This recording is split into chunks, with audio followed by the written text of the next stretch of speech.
प्यारे बच्चों, जय हिंद। आपका हमारे चैनल में हार्दिक स्वागत है।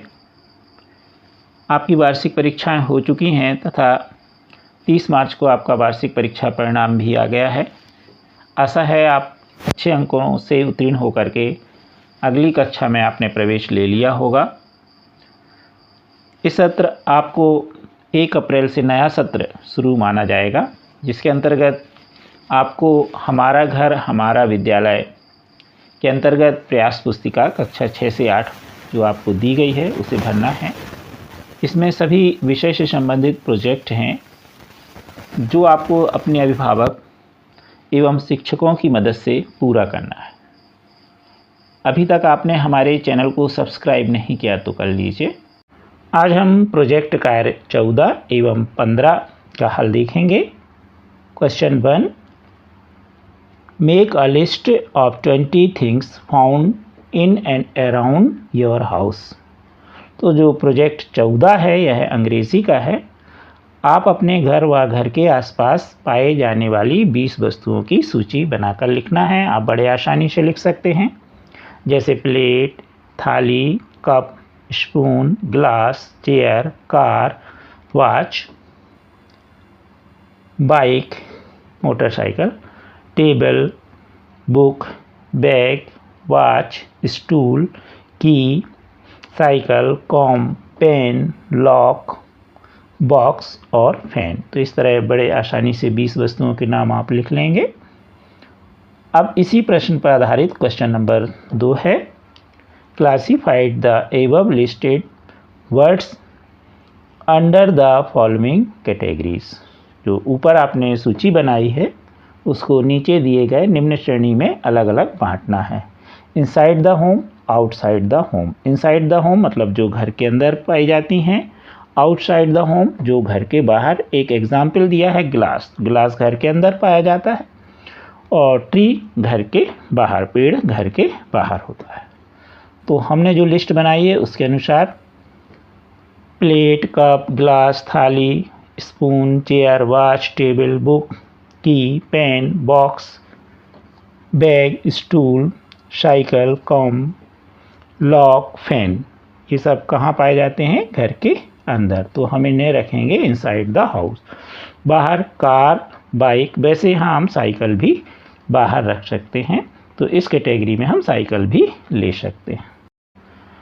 क्वेश्चन नंबर 3 है, go through the table carefully then write complete sentence. नीचे दी गई जानकारी को ध्यान से पढ़ें और पूरे वाक्य को लिखें। यहाँ पर जॉब है और यहाँ पर नाम दिए हुए हैं। तो पहले जॉब में लिखा है टीच स्टूडेंट और डॉट लगा है। यहाँ पर मिस्टर लिखा है, मिसेस नगमा पढ़िएगा। इस पर वाक्य हम बनाएंगे एग्जाम्पल के तौर पर, Mrs Nagma teach student, she is a teacher. तो मिसेस नगमा क्या करती हैं? बच्चों को पढ़ाती हैं, विद्यार्थियों को, और वह क्या है? एक शिक्षिका हैं। अब यहाँ पर दूसरा जॉब देखें हम, तो यहाँ लिखा है वर्क्स इन फील्ड। थोड़ा यहाँ पर ये धुंधला लिखा हुआ है तो इसको सावधानी से पढ़ें। डॉट लगा है मिस्टर काशन्या में, तो इनके लिए हम वाक्य बनाएंगे, mister Kashanya work in field, he is a field worker. तो मिस्टर काशन्या क्या करते हैं? खेत में काम करते हैं और वह एक फील्ड वर्कर हैं। अगर हम कहें तो कृषक भी कह सकते हैं। तीसरे नंबर पर है जॉब में सिंग्स सॉन्ग और डॉट लगा है मिस्टर अशोक में। तो हम मिस्टर अशोक देखें, mister Ashok sings song, he is a singer. तो मिस्टर अशोक क्या करते हैं? गाना गाते हैं और वह एक गायक है। चौथे नंबर पर हम जॉब देखें, लिखा है ट्रीट सिक पीपल और इनमें सामने डॉट लगा है और डॉट के ऊपर लिखा है मिसेस अलका। तो हम चौथे नंबर पर बनाएंगे Mrs Alka treat sick people, she is a doctor. तो मिसेस अलका क्या करती हैं? बीमार व्यक्तियों का इलाज करती हैं, वह एक डॉक्टर हैं। 5वें नंबर पर जॉब देखें, यहाँ पर लिखा है सिंगल द ट्रेन और डॉट की सीध देखें अगर हम, तो डॉट की सीध में लिखा है मिस्टर माल्या। तो यहाँ पर हम इनके लिए मालवीय के लिए बनाएंगे Mr Malviya signal the train she is a signaller. तो वह क्या करते हैं, ट्रेन का संकेत देते हैं और वह एक सिंगलर यानी संकेतक हैं। आपने देखा होगा कि जब ट्रेन में सिंगल दिया जाता है रेड या ग्रीन, तभी ट्रेन रेड में रुकती है और ग्रीन में चलती है। अब इस 6वें नंबर पर हम देखेंगे लुक आफ्टर पेशेंट और डॉट लगा है। डॉट के ऊपर हम देखेंगे इसमें तो लिखा है मिस्टर कल्पना, मिस्टर लिखा है कल्पना, तो मिसेस कल्पना कर लीजिए। तो हम 6वें नंबर पर देखें Mrs Kalpana looks after the patient she is a nurse. तो मिसेस कल्पना क्या करती हैं कि डॉक्टर के देखने के बाद पेशेंट का, बीमार व्यक्ति का देखरेख करती हैं और वह एक नर्स हैं। 7वें नंबर पर हम देखें ब्रिंग्स लेटर और डॉट लगा है और डॉट में ऊपर जो बिंदु है उसके ऊपर लिखा है मिस्टर रमेश। तो हम देखें 7वें नंबर पर Mr Ramesh brings letter he is a postman. तो मिस्टर रमेश क्या करते हैं, लेटर यानी चिट्ठियों को बांटते हैं और वह क्या है, पोस्टमैन हैं। 8वें नंबर पर हम देखें ड्रॉज पिक्चर्स और इसमें डॉट नहीं लगा है, तो आप यहाँ पर डॉट लगा लीजिए और इसकी सीध देखेंगे तो आपको मिलेगा मिसेस खालिदा। तो मिसेस खालिदा के लिए हम बनाएंगे वाक्य Mrs Khalida draws pictures she is illustrator. तो मिसेस खालिदा क्या करती हैं, चित्र बनाती हैं और वह एक चित्रकार हैं। 9वें नंबर पर देखें हम मेक पोट्स और डॉट यहाँ पर लगा हुआ है, इसके ऊपर हम देखें तो लिखा है मिस्टर पवन। तो मिस्टर पवन के लिए बनाएंगे बात Mr Pawan makes pots he is a potter. तो वह मिस्टर पवन जो हैं वो क्या करते हैं, मिट्टी के बर्तन बनाते हैं और वह एक कुम्हार हैं। अंतिम वाक्य है एक्ट्स इन फिल्म और डॉट यहाँ पर लगा हुआ है और इसकी सीध ऊपर देखेंगे तो मिस्टर शर्मा दिख रहा है। तो मिस्टर शर्मा के लिए हम बनाएंगे mister Sharma acts in film he is a actor. तो मिस्टर शर्मा जो हैं वह फिल्मों में अभिनय का कार्य करते हैं और वह एक अभिनेता हैं। अभी आपने प्रोजेक्ट कार्य 14 अंग्रेजी का देखा, अब देखेंगे हम प्रोजेक्ट कार्य 15 संस्कृत का। पहला है स्वगृहे दैनिक उपयोगी वस्तुनाम गणना कृत्या संस्कृत शब्दे लिखत। आपके घर में उपयोग होने वाली वस्तुओं की गणना करके संख्या को संस्कृत शब्दों में लिखना है। जैसे यहाँ पर लिखा है व्यजनम, पंखा 3 लिखा है संख्या में और संस्कृत में लिखा है त्रीणी। इसी तरह चस्का गिलासा 10, यहाँ पे 10 लिखा है। सचलह मोबाइल 2, दूरदर्शनम टीवी 1, एकः। आसंदः कुर्सी 6, 60। छत्रम छाता 2 कर दीजिए। घटः यानी घड़ा 3, त्रह। पुस्तकम यानी किताब 16, षोडश। द्विचक्रिका साइकिल 1, एकः। कंदुकः गेंद 4, चत्वारः।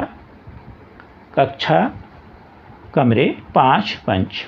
तो यहाँ पर आप अपने घर में उपलब्ध वस्तुओं के अनुसार यदि ज़्यादा हैं तो ज़्यादा लिखें और कम हैं तो कम लिखें। ऐसा नहीं कि यहाँ से देख करके आप पूरा ज्यों का त्यों लिख दें। प्रश्न दूसरा है निर्देश अनुसार संख्या अंकेशु ऑब्लिक संस्कृत शब्देशु लिखत। निर्देश अनुसार संख्या को अंकों और उसके ऑब्लिक संस्कृत शब्दों में भी लिखना है, यानी शब्दों में संस्कृत में लिखना है और अंकों में लिखना है। 5, पंच। 2, द्व। 3, त्रह। 4, चत्वारि। 7, सप्त। 8, अष्ट। 1, एकः। 6, षट्। 9, नव और 10, 10। अगला प्रश्न है स्वपाठ्य पुस्तकाय त्रय संस्कृत श्लोकः लिखत। अपनी पाठ्य पुस्तक के कोई भी 3 श्लोक लिखना है कक्षा 6 से 8 के अंतर्गत। तो जो आपको लिखना हो लिख दें। जैसे पहला गुरुर् ब्रह्मा गुरुर् विष्णु गुरुर्देवो महेश्वरा गुरु साक्षात पर ब्रह्म तस्मै श्री गुरुवे नमः। दूसरा सर्वे भवन्तु सुखिनः सर्वे सन्तु निरामः सर्वे भद्राणि पश्यन्तु मा कदाचित् दुख भाव भवेत्। विद्या ददाति विनयम विनयादि पात्रतां पात्रवात्तात् धनोपति धनाद धर्मः तथा सुखम।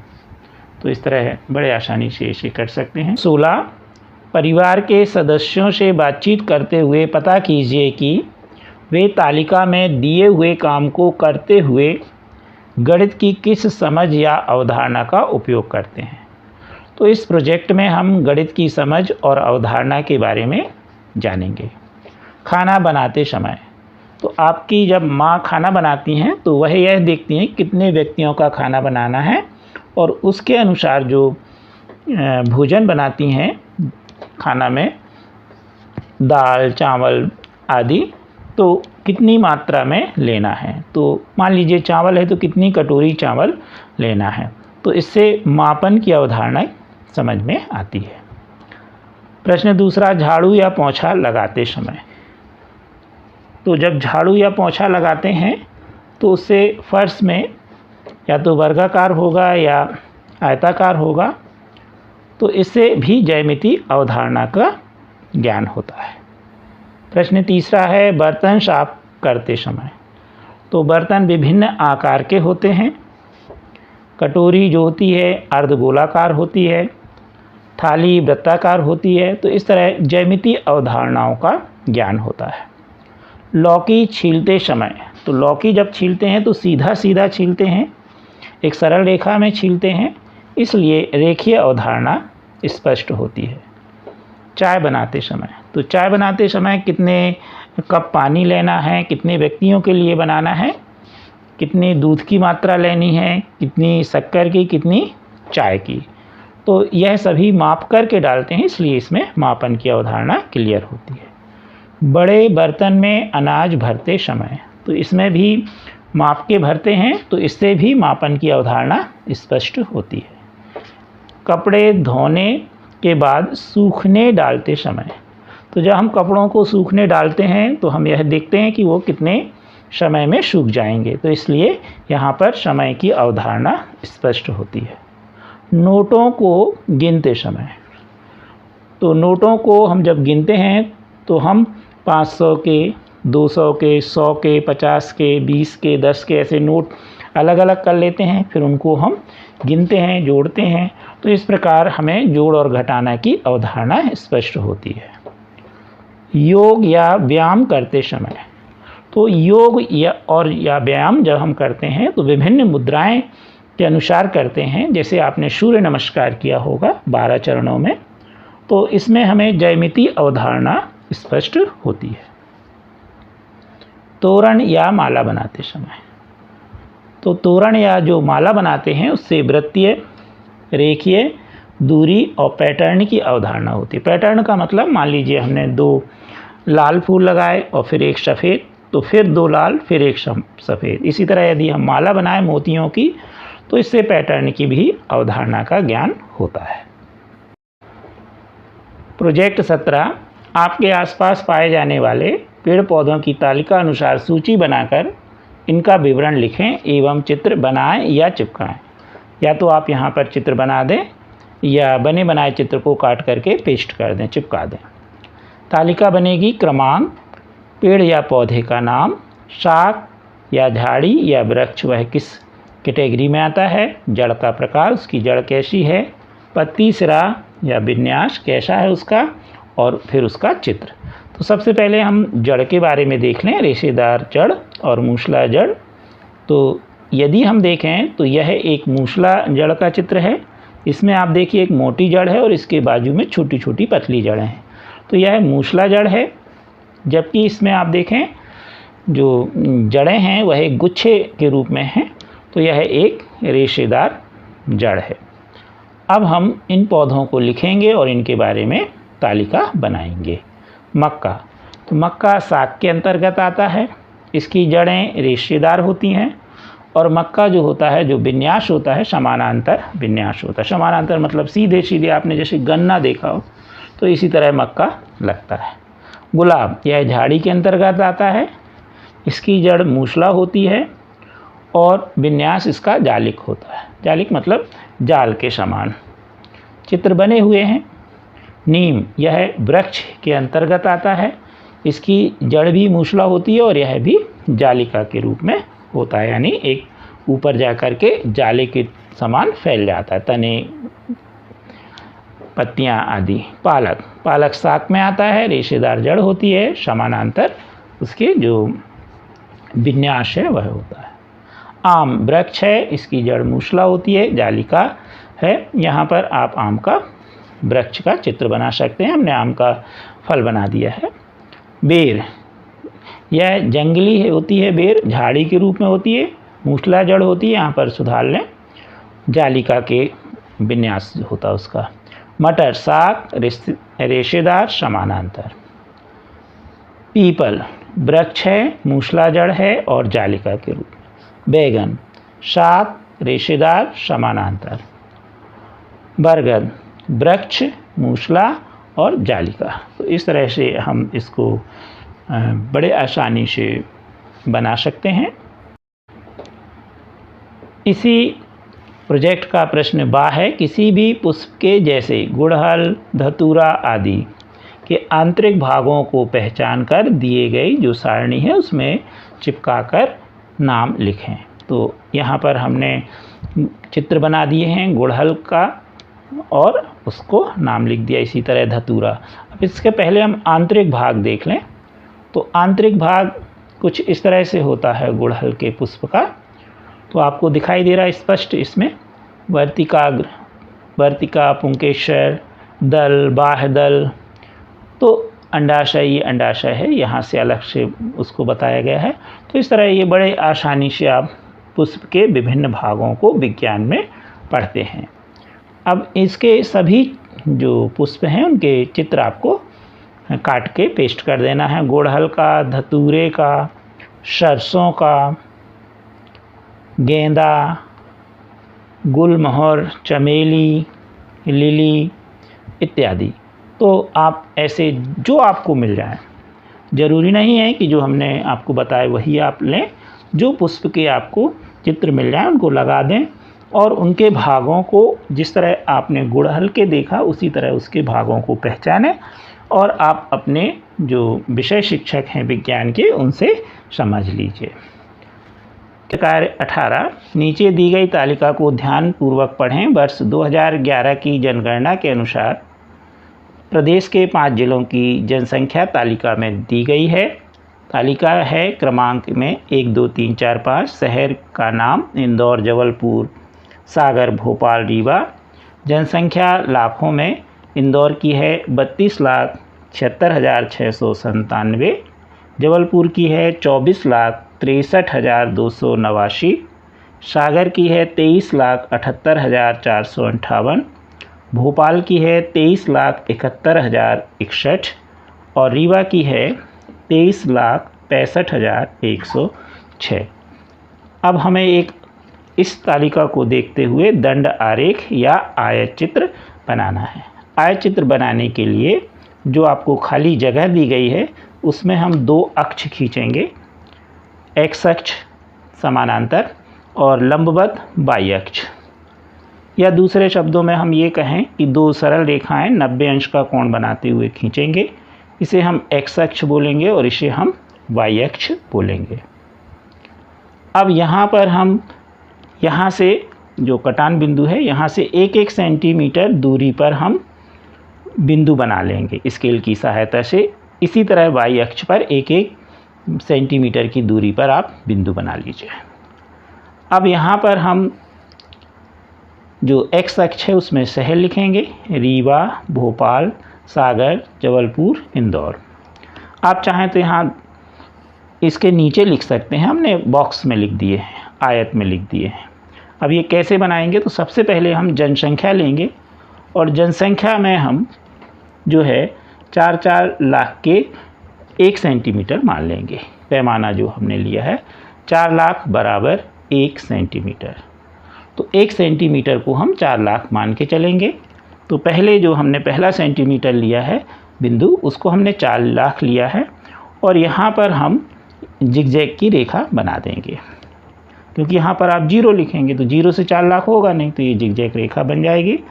अब यहाँ आपने पहले सेंटीमीटर पे 4 लिया, 4 लाख, और 1 सेंटीमीटर को हमने 4 लाख माना है, तो दूसरा सेंटीमीटर होगा 8 लाख, तीसरा 12 लाख, 16 लाख, फिर 20 लाख, 24 लाख, 28 लाख, 32 लाख और 36 लाख।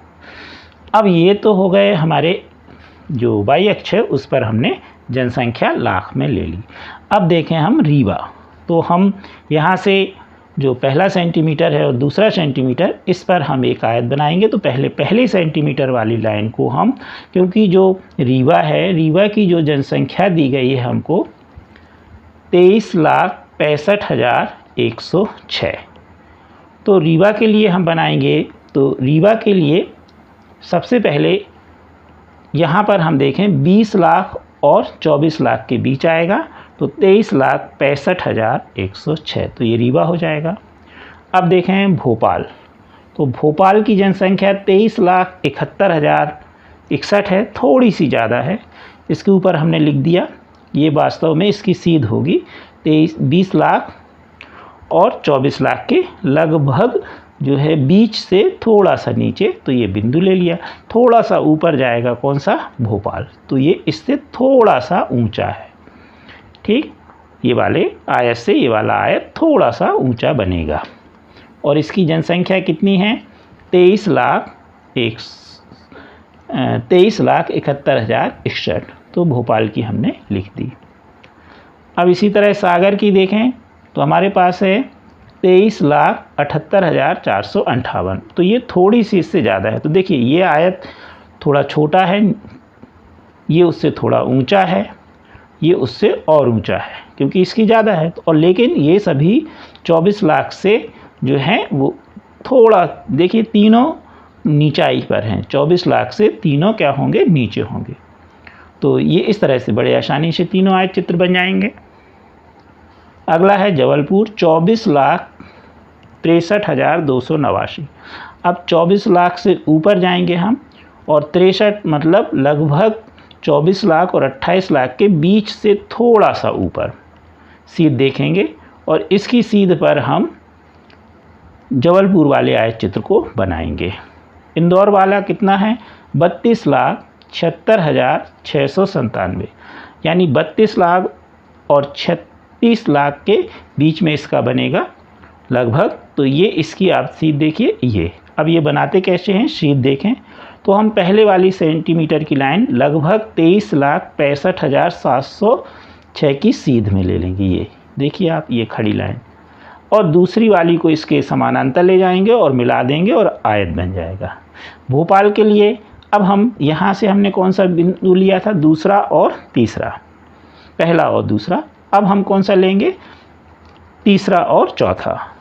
तो पहले हम तीसरे वाले बिंदु को किसकी सीध तक ले जाएंगे, 23,71,061 की सीध तक। ये देखिए पहली वाली ये लाइन खींचेंगे और फिर दूसरी उसके समांतर खींचेंगे और मिला दें। इसी तरह ये सभी आयत आप बड़े आसानी से बना सकते हैं और पैमाना आपका होगा 4 लाख बराबर 1 सेंटीमीटर। तो ये आप एक दो बार आप बनाइए। ध्यान रहे कि जो आयत होंगे इनकी चौड़ाई सभी की एक सी होनी चाहिए। देखिए 1-1 सेंटीमीटर है, इसलिए देखिए इनकी दूरी देख रहे हैं आप, तो ये कितनी है 1-1 सेंटीमीटर है। तो ये बिल्कुल एक से होने चाहिए, ऐसा नहीं कि कोई चौड़ा है और कोई कम चौड़ा है, सकरा है। दूसरा, इनके बीच की दूरी भी आप देख रहे हैं, सभी एक सी होनी चाहिए। यहाँ भी आप देखिए ये डिस्टेंस कैसा है, सबका एक सा है। तो यह आयत चित्र बड़े आसानी से आप बना सकते हैं। प्रोजेक्ट कार्य 19, किन्हीं 4 स्वतंत्रता संग्राम सेनानियों के चित्रों को संकलित कर चिपकाइए और उनके बारे में संक्षिप्त में लिखिए जो उनकी जानकारी है। तो आपको कोई भी 4 स्वतंत्रता संग्राम सेनानी के चित्र चिपकाना है और उनके बारे में लिखना है। सबसे पहले देखें हम भगत सिंह के बारे में। तो ये भगत सिंह है, चित्र आपको दिखाई दे रहा है। भगत सिंह भारतीय स्वतंत्रता संग्राम के एक प्रमुख नेता और शहीद थे। उन्होंने ब्रिटिश राज्य के खिलाफ संघर्ष किया और अपनी वीरता, साहस और आत्मबल के लिए वो प्रसिद्ध हैं। उनका प्रसिद्ध नारा था इंकलाब जिंदाबाद। वे शहीद के रूप में अपनी जान देकर 1931 में वो फांसी पर चढ़ गए। अंग्रेजों ने उन्हें फांसी दे दी थी। अब देखें हम महारानी लक्ष्मीबाई, ये उनका चित्र है। झांसी की रानी लक्ष्मीबाई भारतीय स्वतंत्रता संग्राम की प्रमुख नायिकाओं में से एक थी।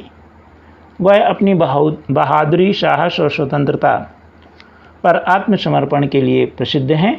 उन्होंने 1857 की भारतीय विद्रोह में भाग लिया और झांसी की रानी के रूप में लोगों को आकर्षित किया।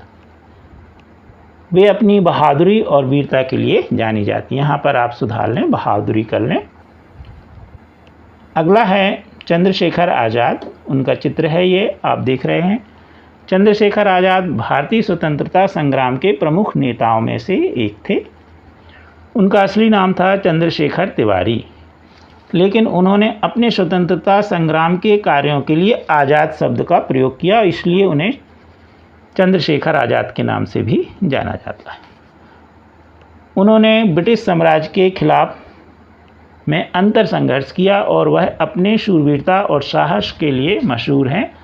उनकी मृत्यु 1931 में हुई। अंत में देखें हम सरदार वल्लभ भाई पटेल, यह उनका चित्र है। सरदार वल्लभ भाई पटेल भारतीय स्वतंत्रता संग्राम के महान नेता थे और भारतीय संघ के सह संस्थापकों में से एक थे। उन्हें लौह पुरुष के नाम से भी जाना जाता है। उन्होंने भारतीय राज्यों को एकत्र करने में अहम योगदान दिया। जब बंटवारा हुआ भारत और पाकिस्तान का स्वतंत्रता के पश्चात, तो इन्होंने राज्यों को भारत में मिलाने में या एकत्र करने में योगदान दिया। स्वतंत्रता के बाद भारतीय संघ के गठन में महत्वपूर्ण इन्होंने भूमिका निभाई और भारतीय राजनीति को नई दिशा दी। इन्हें भारत रत्न से भी सम्मानित किया गया। कृपया हमारे चैनल को सब्सक्राइब अवश्य कीजिए, अभी तक आपने नहीं किया तो। वीडियो को लाइक और शेयर कीजिए। आप सभी प्रोजेक्ट कार्य देखने के लिए हमारे चैनल की प्लेलिस्ट में जाकर आप देख सकते हैं। Thank you.